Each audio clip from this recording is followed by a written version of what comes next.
The coffee had gone cold hours ago, but David Kim still held the cup in his hands as he stared out at the endless black void of space. 3 months into their deep space mission, the research vessel Horizon's Edge had found nothing but empty darkness and the occasional dead rock floating in the cosmic wind. The crew was getting restless, and even Dr. Emma Rodriguez had started questioning whether this expedition would yield any results worth the massive funding Earth Command had invested. Everything changed when the proximity alarms started screaming. At 0347 hours during the night shift, David rushed to the bridge where Captain Torres was already studying the sensor readings with a frown that could cut through steel. What they saw on the main screen defied explanation: a massive cylindrical structure, easily the size of a small moon, drifting silently through the void like a ghost ship from another era. The object appeared to be constructed from materials that their scanners couldn't identify. Its surface was smooth and dark, almost absorbing light rather than reflecting it, and strange symbols were carved into its hull in patterns that seemed to shift and change when viewed from different angles. No energy signatures, no communication signals, nothing to suggest life aboard, yet something about the structure felt alive, as if it was waiting for something or someone. Dr. Rodriguez ran every scan possible while Captain Torres assembled a small exploration team. The xenorchaeologist had spent her entire career studying ancient civilizations, but nothing in her extensive education had prepared her for what the deep scans revealed. The structure was old, incredibly old. Preliminary dating suggested it had been drifting through space for at least several 100,000 years, possibly longer. The decision to board the alien vessel wasn't made lightly. Captain Torres understood the risks, but the potential for discovery was too great to ignore. This could be humanity's first contact with an alien civilization, even if that civilization might be long dead. David volunteered immediately, his engineering background making him essential for understanding any technology they might encounter inside. The docking procedure took 4 hours of careful maneuvering. The alien structure had what appeared to be docking ports along its hull, suggesting its builders had expected visitors or perhaps built it to accommodate multiple ships. The ports were larger than human standard, indicating the beings who constructed this vessel were significantly taller than humans. When the airlock finally opened, David felt his breath catch in his throat. The atmosphere inside was breathable, somehow maintained after centuries of drift through space. The corridors were vast and elegant, with curved walls that seemed to flow like water frozen in time. Emergency lighting cast an eerie blue glow throughout the passages, suggesting that some systems were still functioning despite the vessel's obvious age. Dr. Rodriguez immediately began documenting everything, her cameras capturing the intricate hieroglyphs that covered every surface.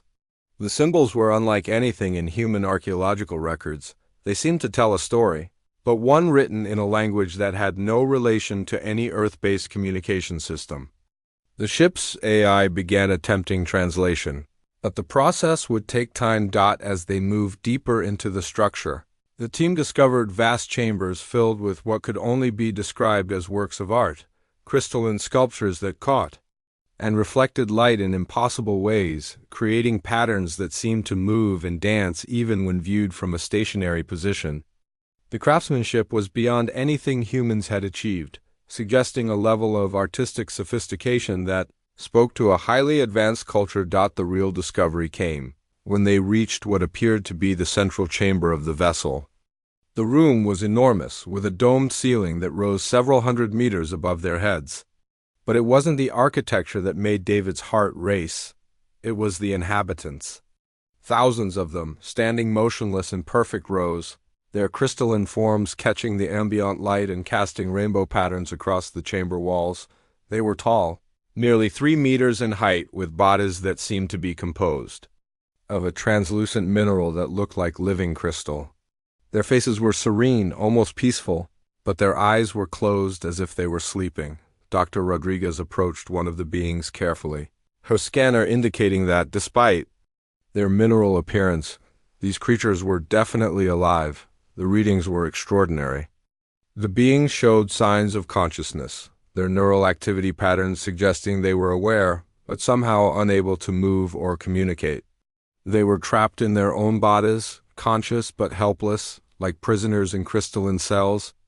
The horror of their situation began to sink in as the team realized these creatures had been standing here, aware but unable to act, for centuries. Captain Torres established a communication link with the ship while David and Dr. Rodriguez continued their investigation. The ship's AI had made progress with the translation, revealing fragments of the story written on the walls.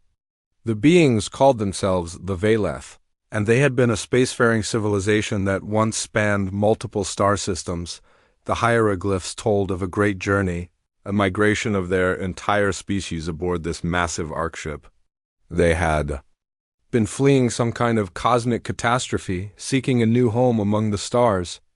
But something had gone wrong during their journey, some kind of malfunction that had left them trapped in this state of living death.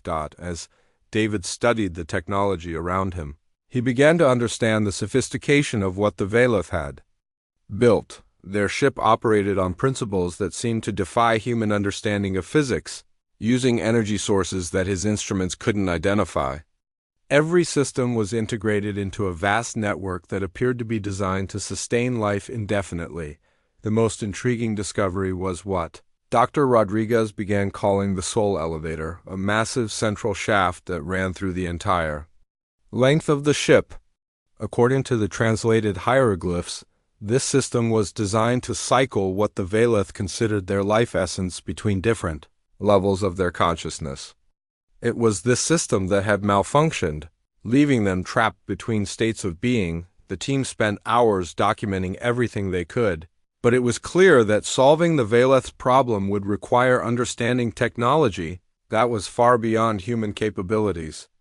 As they prepared to return to their ship, David couldn't shake the feeling that they were abandoning these beings to their eternal prison. The thought of conscious creatures trapped for centuries in their own bodies was almost too horrible to contemplate. The discovery would change everything for humanity, but for the Veleth it seemed their long wait for salvation would continue indefinitely. Sleep came in fragments that night, broken by images of crystalline beings trapped in their own bodies. David tossed and turned in his narrow bunk, unable to forget the peaceful expressions on the Veleth faces and the terrible knowledge that behind those serene features lay conscious minds that had been screaming silently for centuries. The next morning brought new revelations as the ship's AI completed more of its translation work. Dr. Rodriguez gathered the team in the main conference room, her tablet displaying page after page of decoded hieroglyphs. The story that emerged was both fascinating and heartbreaking, painting a picture of a civilization that had achieved incredible heights. Before meeting its tragic fate, the Veleth had been explorers and philosophers, their culture built around the pursuit of knowledge and artistic expression. They had developed space travel not for conquest or expansion, but to spread beauty and wisdom throughout the galaxy. Their empire had been vast but peaceful, consisting of dozens of star systems connected by a network of art galleries, libraries, and centers of learning. The cosmic catastrophe that had driven them from their homeworld was something they called the Great Darkening, a wave of destructive energy that swept across their region of space, consuming stars and planets in its path. Their scientists had detected it coming decades in advance, giving them time to prepare their great ark ship for a journey to safety. The ship itself was a marvel of engineering and art combined. Every surface told part of their history. Every corridor was designed to inspire contemplation and wonder. The Veleth had intended for their journey to be a celebration of their culture, a way to preserve their achievements while they searched for a new home among the stars.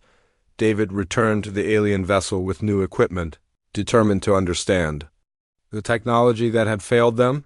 The Soul Elevator was unlike anything in human experience, a system that operated on principles that seemed to merge physics with what humans might call spirituality. The Veleth didn't just see consciousness as electrical patterns in the brain, but as something that could be manipulated and transported like any other form of energy. The elevator system worked by creating quantum entanglement across multiple dimensions, allowing the Veleth to exist on different levels of consciousness simultaneously. During their normal daily cycle, they would experience physical reality, dream states, and what they called the collective consciousness, a shared mental space where all Velith minds could communicate and collaborate. The malfunction had occurred during the final phase of their journey preparation. As they entered what should have been temporary stasis, a cosmic storm had damaged the quantum relay that controlled the elevator system. The Velith had become trapped between states of consciousness, aware but unable to access either their physical bodies or their collective mind. David spent hours studying the damaged relay, a microscopic component that seemed to be the key to the entire system. The device was no larger than a human fingernail, but its internal structure was incredibly complex. It had been constructed from materials that existed in multiple quantum states simultaneously, allowing it to bridge the gap between different dimensions of consciousness. The damage was subtle but devastating. Temporal radiation from the cosmic storm had caused quantum decay in the relay's exotic matter components. The decay was progressive, meaning the system had been slowly failing over centuries, making the Velith situation worse with each passing year. Using the ship's most advanced fabrication systems, David attempted to recreate the damaged components. The process required materials that simply didn't exist in human technology, substances that could maintain quantum coherence across multiple dimensional states while conducting what the Velith called consciousness energy. Every attempt failed. The human fabricators could create approximations of the exotic materials, but they lacked the quantum stability needed to interface with the Velith consciousness system. The materials would work for minutes or sometimes hours before quantum decoherence set in, causing the test relays to collapse back into normal three-dimensional matter. Dr. Rodriguez worked with the ship's AI to understand more about Velith, physiology, and consciousness. The beings were more than just alive. They were a form of life that existed partially outside normal space-time. Their crystalline bodies were just one aspect of their existence, with their consciousness extending into dimensions that humans couldn't perceive or understand. The translation work revealed that the Velith had encountered other species during their long history, but none had ever attempted to repair their consciousness technology. Most civilizations they had met operated on purely physical principles, lacking the dimensional awareness needed to work with consciousness energy. Captain Torres reviewed the situation with growing frustration. They had made the greatest discovery in human history, but they were powerless to help the beings who had made it possible. The Velith had been waiting for rescue for centuries, and now that rescue had arrived, it was inadequate to the task. David's engineering reports grew more pessimistic with each passing day. The quantum relay required a conductor that could exist in multiple quantum states simultaneously while maintaining coherence across dimensional boundaries. Such materials were theoretically possible but practically impossible to create with human technology. The ship's science officer ran simulations suggesting that developing the necessary technology would require advances in quantum physics that were still decades away. Even if Earth's best scientists worked on the problem, the Velith would likely remain trapped for generations before a solution could be found. As the team prepared to leave the alien vessel, David made one final inspection of the relay chamber. The damaged component sat in its housing like a dead star, its quantum structures collapsed and inert. Around it, the magnificent consciousness elevator stretched into the darkness, its purpose unfulfilled and its creators trapped in living death. The weight of failure pressed down on David as he sealed the chamber. Somewhere in the vast ship, thousands of Velith minds were waiting for freedom that would never come. They had trusted in the possibility of rescue, but human technology was simply too primitive to offer them salvation. The return journey to their ship was silent, each team member lost in thoughts of the impossible problem they were leaving behind.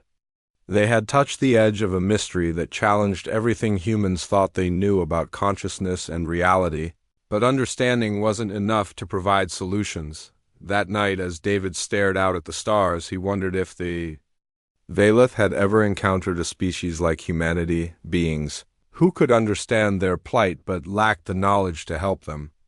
The thought that they might be abandoning these creatures to eternal imprisonment was almost unbearable. The universe suddenly felt much larger and more mysterious than David had ever imagined, filled with wonders and horrors that human science was still too young to comprehend. The Veleth would have to wait for another rescuer, one more advanced than humanity could ever hope to become.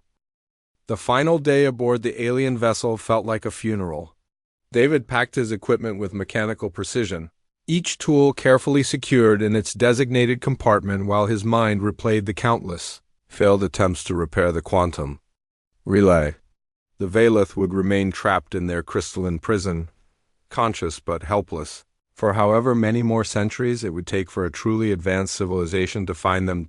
Dr. Rodriguez was documenting the last of the hieroglyphs, her voice subdued as she recorded notes about artistic techniques that would never again be practiced by living hands.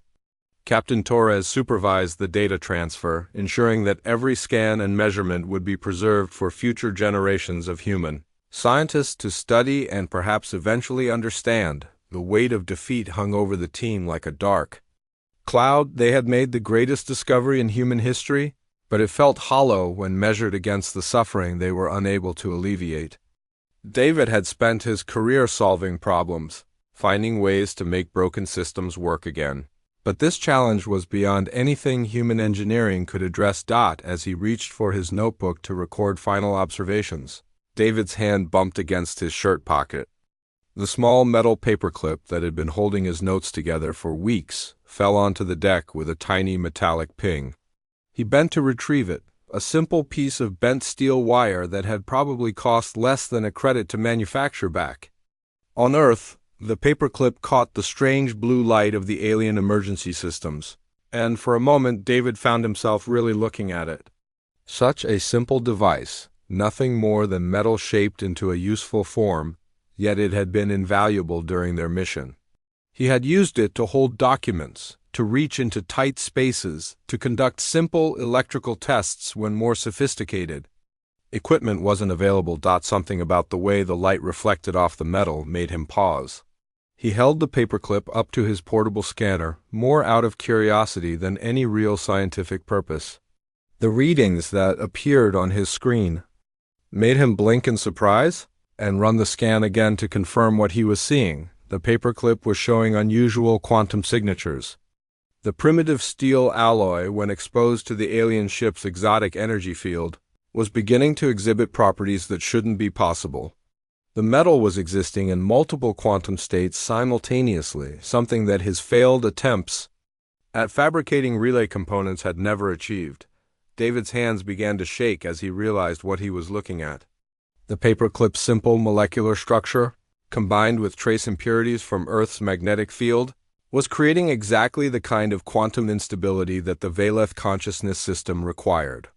It wasn't elegant or sophisticated, but it was working in ways that the ship's most advanced fabrication systems couldn't replicate. He called Dr. Rodriguez over, his voice tight with excitement and disbelief. She looked at the scanner readings with the same expression of shock that David felt.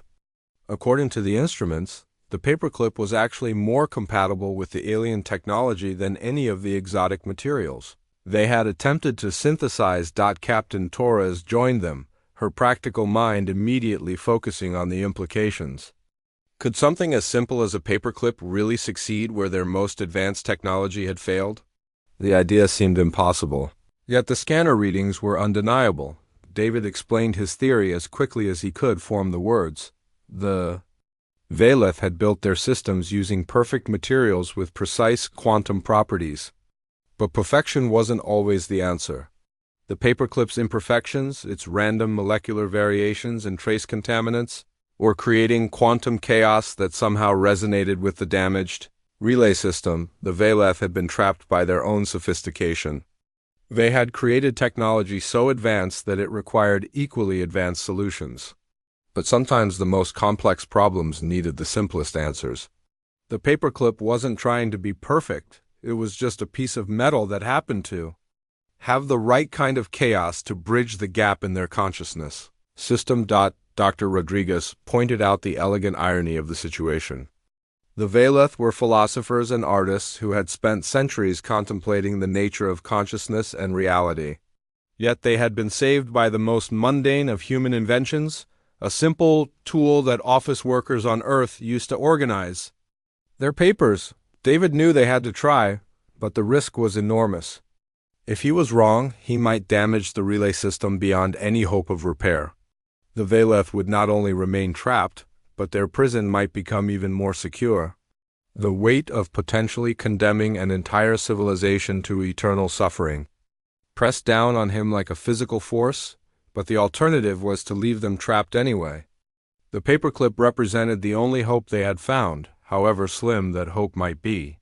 David straightened the metal wire carefully, his engineering training guiding him through the process of preparing it for insertion into the quantum relay chamber. The relay housing was designed to accept components much more sophisticated than a simple paperclip, but David found that the connections could be adapted.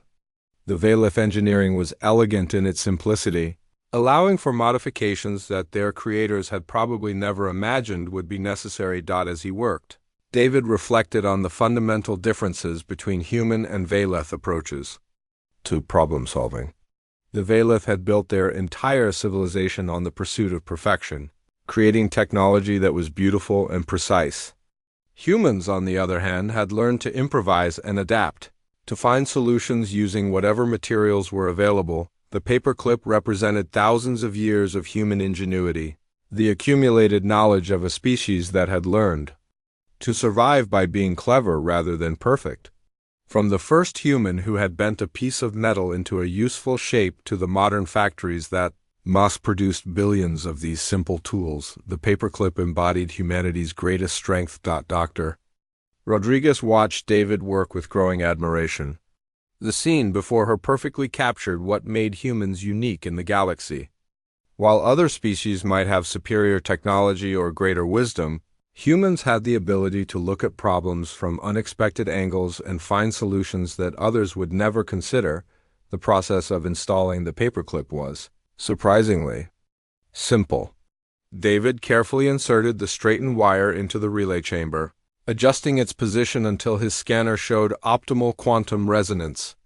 The metal began to glow with the same blue light that illuminated the ship's corridors, indicating that it was successfully interfacing with the alien consciousness system.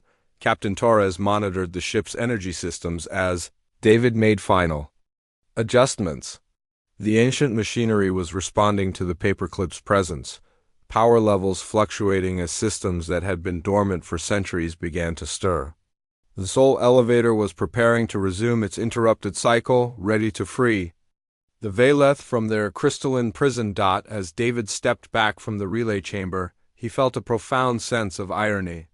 The most advanced civilization they had ever encountered had been saved by one of humanity's most basic inventions.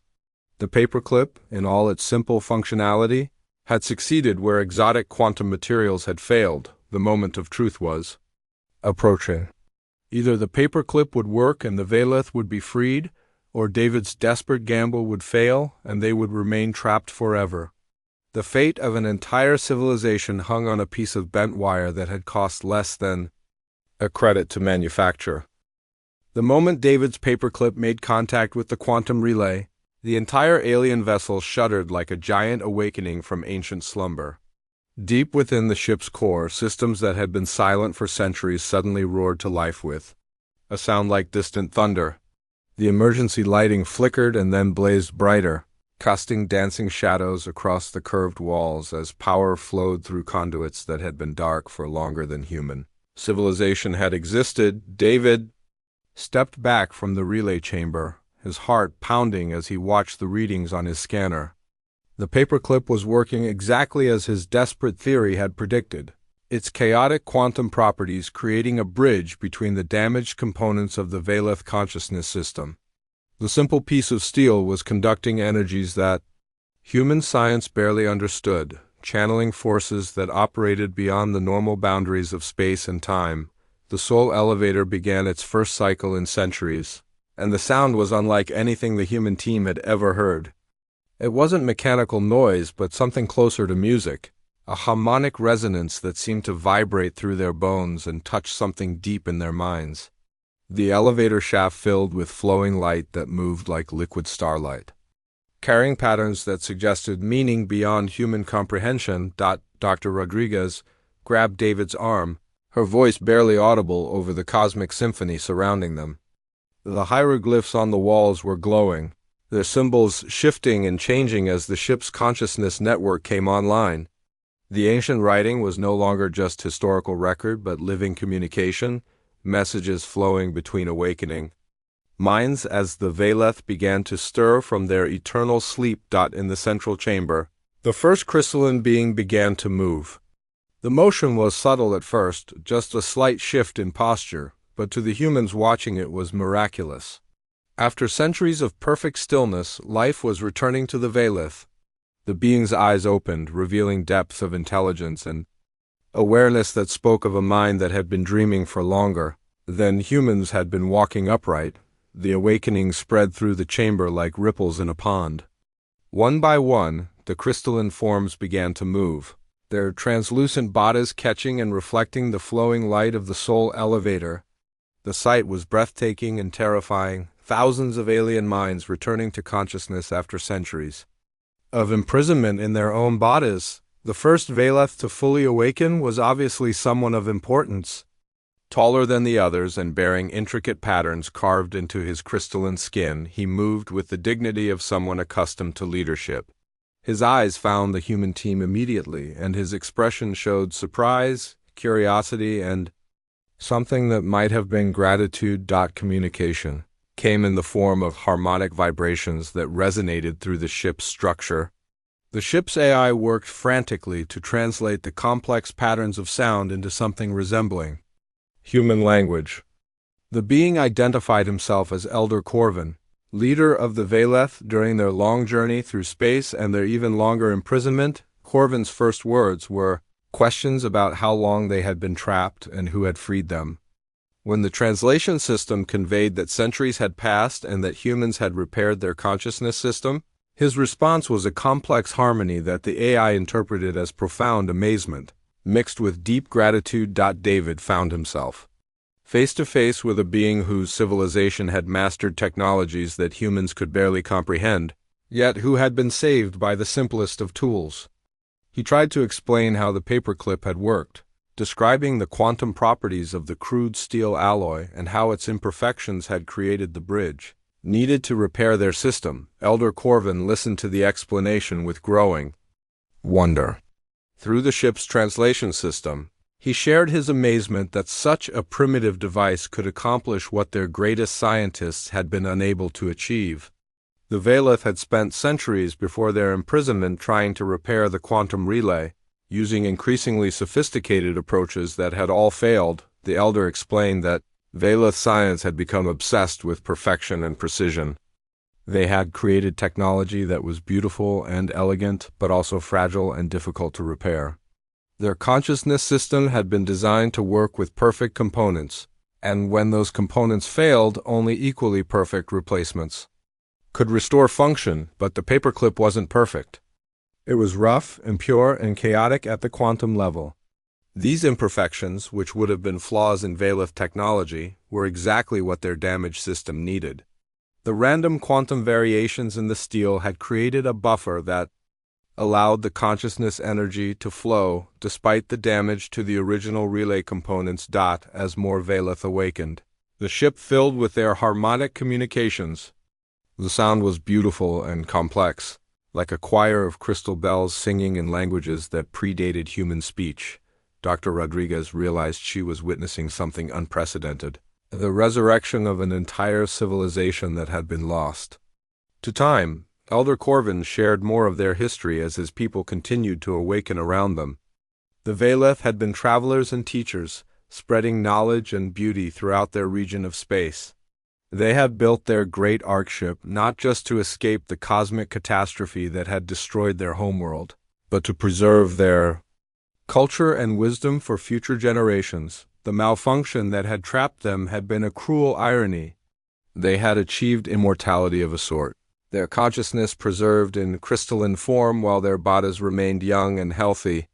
But consciousness without the ability to act or communicate was worse than death. They had been aware of their situation but powerless to change it. Trapped in their own minds while the universe moved on without them, David learned that the Veleth had actually detected the approach of the human ship weeks before first contact. Their consciousness network had been partially functional, allowing them to perceive the external world but not to interact with it. They had watched the humans explore their vessel, hoping against hope that these strange new beings might find a way to free them. The discovery that humans had succeeded where Veleth science had failed was both humbling and inspiring to Elder Corvin. He explained that his people had encountered many species during their long history, but none had ever attempted to repair their consciousness technology. Most civilizations they had met were too primitive to understand the technology, while those that were advanced enough were bound by the same perfectionist thinking that had trapped the Val Ith Takten. Torres established communication protocols between the human ship and the awakening Veleth. The aliens' gratitude was overwhelming, expressed through harmonics that needed no translation to convey their emotional impact. They had been saved by strangers who had asked for nothing in return, freed by a species they had never encountered, using methods they had never considered. As the last of the Veleth awakened, Elder Corvin made a request that surprised the human team. He asked to see the paperclip that had saved them, to examine the simple tool that had succeeded where their most advanced technology had failed. David retrieved the metal wire from the relay chamber, now slightly changed by its exposure to consciousness. Energy, but still recognizably a common paperclip. The elder held the simple device with reverence, his crystalline fingers tracing its bent curves while his harmonic voice expressed wonder at its elegance. To human eyes it was just a piece of bent wire, but to the Veleth it represented something profound. Proof that sometimes the most complex problems required the simplest solutions. The awakening of the Veleth was complete, but their journey was just beginning. They had been asleep for centuries while the galaxy changed around them, and now they faced the challenge of finding their place in a universe that had moved on without them. But they were no longer alone, and they were no longer trapped. The great chamber had transformed from a crystalline tomb into a living gallery of light and sound. Thousands of Veleth moved through their awakened ship, their harmonic voices creating a symphony of consciousness that filled every corridor, with music beyond human understanding. Elder Corvin led the human team through passages that now pulsed with vibrant energy, showing them wonders that had been hidden in the darkness of their long sleep. The first gift the Veleth offered was knowledge itself. Ancient data crystals contained star charts that mapped regions of space humans had never dreamed of exploring. The charts showed not just stellar positions but the locations of other species, peaceful civilizations that the Veleth had encountered. During their long history as travelers and teachers, some of these species were still active, still building and creating across the galaxy, waiting for contact with newcomers who approached with open minds and peaceful intentions. Dr. Rodriguez found herself overwhelmed by the historical archives that Elder Corvin shared with her. The Veleth had been documenting galactic civilization for millions of years, recording the rise and fall of species, the birth and death of cultures, the great migrations and discoveries that had shaped the galaxy. Their perspective on time and history was vast beyond human comprehension, yet they shared it freely with the species that had given them their freedom. The scientific knowledge was equally profound. The Veleth understood physics in ways that could advance human technology by centuries. They had mastered consciousness transfer, dimensional manipulation, and energy sources that could power entire star systems. But when David asked about these technologies, Elder Corvin's response was surprising. The elder explained that the Veleth had learned through bitter experience that giving advanced technology to younger species was often harmful rather than helpful. Civilizations needed to develop their own solutions to truly understand and wisely use the knowledge they gained. The Veleth could guide and advise, but they believed that each species needed to find its own path to advancement. Instead of technology, the Veleth offered something more valuable, wisdom about survival and cooperation in a galaxy full of diverse species. They had seen civilizations destroy themselves through warfare and environmental destruction, but they had also seen others achieve remarkable harmony and prosperity. They knew the patterns and could help humanity avoid the mistakes that had doomed others. Captain Torres realized that humanity had gained more than just first contact with an alien species. They had found mentors, beings who had survived for millions of years and learned how to live in peace with the cosmos.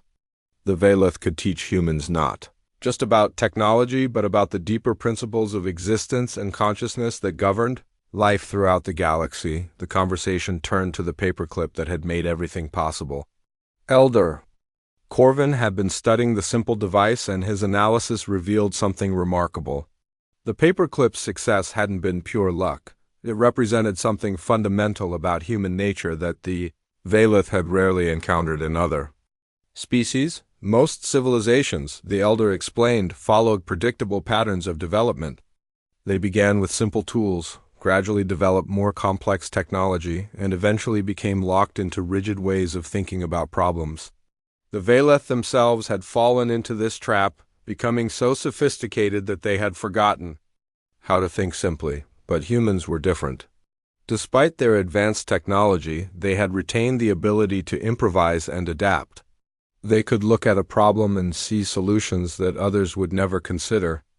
The paperclip represented thousands of years of human ingenuity, the accumulated wisdom of a species that had learned to survive by being clever rather than perfect. Elder Corvin made a request that honored both the device and the species that had created it. He asked if the Veleth could keep the paperclip, to enshrine it as a symbol of human ingenuity and a reminder of the day their civilization had been reborn. The simple piece of steel would be preserved in their most sacred chamber, a monument to the power of simple solutions and creative thinking. David agreed to the request, understanding that the paperclip had become more than just a tool. It was a bridge between species, a symbol of cooperation and hope that would inspire both humans and Veleth for generations to come. The fact that something so mundane could have such profound significance was itself a testament to the unpredictable nature of progress and discovery. The Veleth shared their plans for the future as their great ship prepared to resume its journey through space. They would continue their mission as teachers and guides, but now they would have human allies to help them. The partnership between species could benefit both civilizations, combining human adaptability with Veleth wisdom to create something greater than either could achieve alone. As the human team prepared to return to their own ship, Elder Corvin offered one final gift. He presented Captain Torres with a small crystal that contained a beacon signal. If humanity ever needed help or guidance, they could activate the beacon and the Veleth would come. The crystal was more than a communication device. It was a promise of friendship that would endure across the vast distances of space. The return journey to Earth took on a different character than the outbound voyage. The crew of the Horizon's Edge carried with them not just the greatest discovery in human history, but proof that humanity had something unique to offer the galaxy. Their ability to find simple solutions to complex problems had saved an entire civilization and earned them allies among the stars. News of the contact spread through human space like wildfire. The story of the paperclip that had saved an alien civilization became legendary, inspiring a new generation of engineers and scientists to remember that sometimes the most profound problems required the simplest solutions. The device became a symbol throughout human space, a reminder that human creativity and determination were humanity's greatest tools for survival among the stars. David kept a paperclip on his desk for the rest of his career, a simple reminder of the day when human ingenuity had changed the galaxy. Colleagues would ask about it, and he would tell them the story of how a piece of bent wire had freed a civilization that had been trapped for centuries. The tale never lost its power to inspire, and it became a touchstone for human space exploration.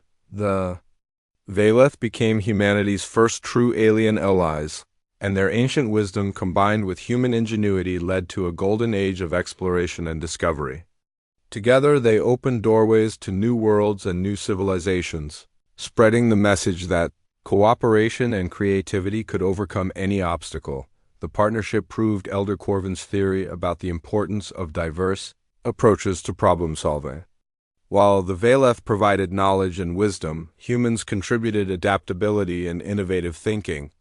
The combination was powerful, leading to discoveries and achievements that neither species could have accomplished alone. Years later, when human children learned about the first contact with alien life, they would hear the story of the paperclip and understand that heroes came in many forms. Sometimes salvation arrived in the form of advanced technology or superior firepower, but sometimes it came as a simple piece of bent wire in the hands of someone who refused to give up hope. The galaxy had become a smaller and more connected place, filled with species that had learned to work together despite their differences. The paperclip had become more than just a tool. It was a symbol of the bridges that could be built between civilizations when they approached each other. With open minds and willing hearts,